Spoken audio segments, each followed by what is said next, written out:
Hey, how we doing, guys? Assad here, and in this tutorial I'm gonna teaching you the setUTCDate method. So what it does, it will set the day of the month for a specified day according to universal time. So now for that, what we need to do is create an event and pass a date.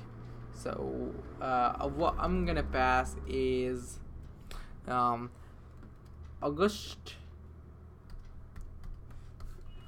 19, not 10, 1975, and then 23, 15, 30, and then I'm gonna pass the GMT, again which time meridian, minus 3 hours. So when you do that, it's gonna give you the UTC time and the date. So in this case, what I'm gonna do, I remove the as a event one, because there is another event here. So log it in a console,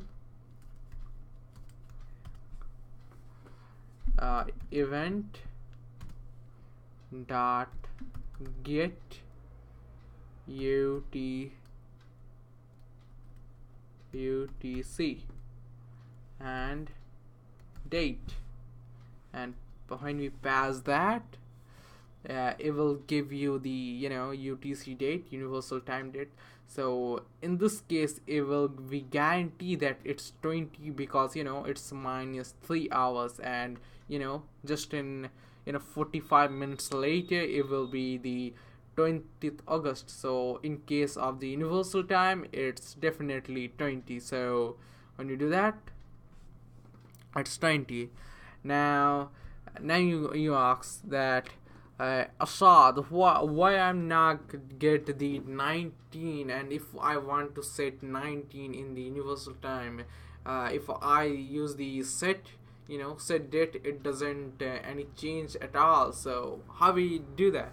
So for that, we have the what's called set event set UTC date. So event dot set UTC date,